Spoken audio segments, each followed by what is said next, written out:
मोइनुल मिल्लत वद्दीन अताए रसूल हिंदुल वली हजरत ख्वाजा मोइनुद्दीन चिश्ती अजमेरी रहमतुल्लाह ताला अलैह। आप फरमाते मैं हज के लिए गया, जब मैं मिना मुज़दलिफ़ा अराफात में गया तो एक आदमी को मैंने लब्बैक कहते देखा।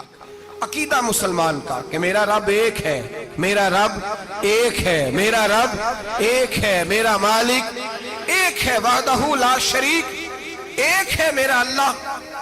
फरमाते मैंने उस शख्स को देखा लब्बैक लब्बैक लब्बैक पुकारता। वो आदमी जब लब्बैक कहता तो जवाब आता ला लब्बैक, तू गैर हाजिर है। वो फिर कहता मैं हाजिर हूं, फिर आवाज आती तू गैर हाजिर है। हजरत ख्वाजा मोइनुद्दीन अजमेरी अलैहि रहमा फरमाते मैंने मजमे से बाजू पकड़ के बाहर निकाला और मैंने कहा भाई तुझे पता है जब तू लब्बैक कहता है तो जवाब आता है ला लब्बैक, तू गैर हाजिर है, तुझे पता है? अब फरमाते हैं वो रो पड़ा, कहने लगा मोइनुद्दीन मुझे पता है। मैंने कहा अच्छा? कहने लगा हुजूर 24 साल बीत गए, मैं हर साल हज करने आता हूं, ये मेरा 24वां हज है और हर साल आके कहता हूं लब्बैक लब्बैक, मैं मुस्तफा करीम का वसीला लिए हाजिर हूं, लब्बैक लब्बैक। ये बेनियाज है, हर साल मुझे कहता है ला लब्बैक, नहीं तू गैर हाजिर है, हर साल कहता है। ख्वाजा साहब फरमाते उसकी बात सुनी तो मेरे वजूद के रोंगटे खड़े हो गए। मैंने कहा फिर तू हर साल आ जाता है, हर साल ही आ जाता है, 24 साल हो गए हर साल। तो फरमाते उसने तौहीद बयान की तो मेरी चीखें निकल गईं। मैदाने आराफात में खड़े होके उसने तौहीद का ऐलान किया तो मेरा वजूद तड़पने लगा, आहें और सिसकियां निकलने लगी। कहने लगा मोइनुद्दीन एक ही तो रब है, यहां ना आऊं तो कहां जाऊं, तू कोई और रब बता दे मैं वहां चला जाता हूं।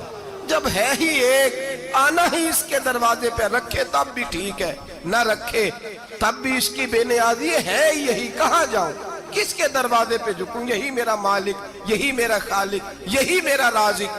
ख्वाजा साहब फरमाते मैं वहां खड़ा था, हातिफ़े गैब से आवाज आई मोइनुद्दीन तू पीछे हट जा, ये मेरा और मेरे बंदे का मामला है, तू इसके बीच ना आ। अगर मैंने एक दफा भी कह दिया कि तू हाजिर है तो ये अगले साल आएगा नहीं, मुझे इसका आना पसंद ही बड़ा है। 24 साल हो गए, जिसका भी हज कबूल फरमाया है इसकी लब्बैक की बरकत से कबूल फरमाया।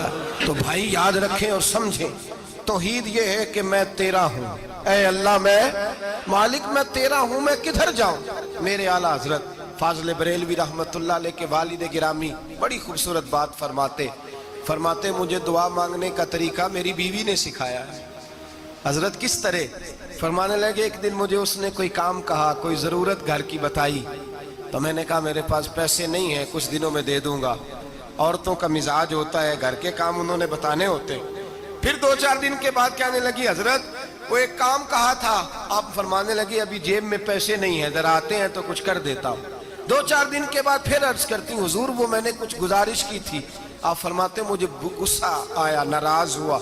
मैंने कहा तू बार बार कहती रहती है, तुझे बताया तो है, अभी मेरे पास पैसे नहीं, कहीं से आते हैं तो दे दूंगा।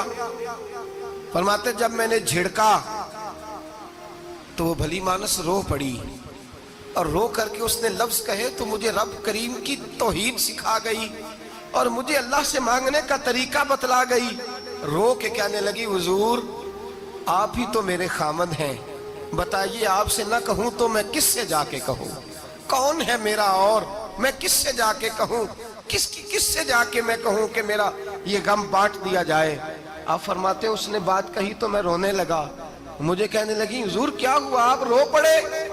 तो मैंने कहा समझ आ गई है, जब मैं भी कहूंगा ना मौला मैं बड़ा परेशान हूं, मैं दुखी हूं, मैं तकलीफ में हूं, मैं आजमाइश में हूं, मैं बीमार हूं, ऐ अल्लाह मैं औलाद की वजह से परेशान हूँ, ऐ अल्लाह मैं जवान बेटी के सबब से परेशान हूँ, ऐ अल्लाह मैं फुला तकलीफ से परेशान हूँ, ऐ अल्लाह अमीर ज़बाना मेरी गुर्बत का मजाक उड़ाता है, ऐ अल्लाह जायदादों वाले मुझ बेघर को सताते हैं, ऐ मौला जमाने की तेज धूप आ गई है, तू ही मेरा रब है, बता तुझे ना कहूं तो किससे कहूं, तेरी बारगाह में अर्ज ना करूं तो किधर जाऊं, तेरे हुजूर नाज ना आऊं तो कहां जाऊं।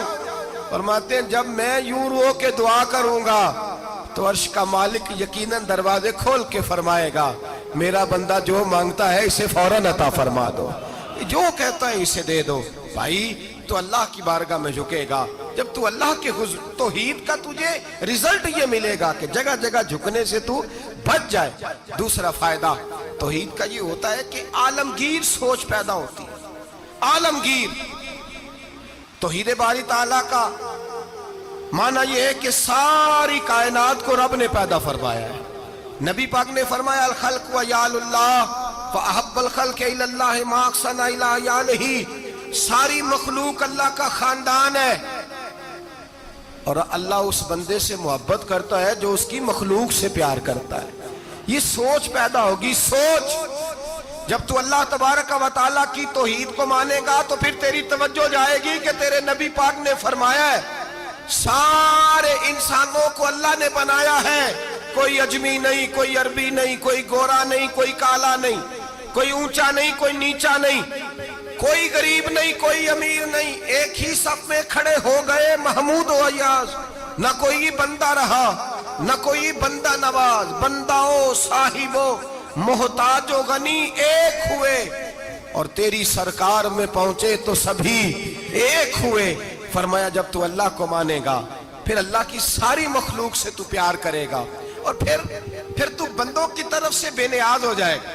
بندے کیا کہتے ہیں، وہ کیا سوچتے ہیں، کوئی تیری تعریف کرے تب بھی پرواہ نہیں، تنقید کرے تب بھی پرواہ نہیں، اس لیے کہ تیری توجہ رب تعالیٰ کی طرف ہو گئی، تو اللہ سے اجر لینا چاہتا ہے۔ اب تو اللہ تبارک و تعالیٰ کی بارگاہ سے اجر لینا چاہتا ہے، اب تیرا سارا خیال رب کریم کی طرف چلا گیا۔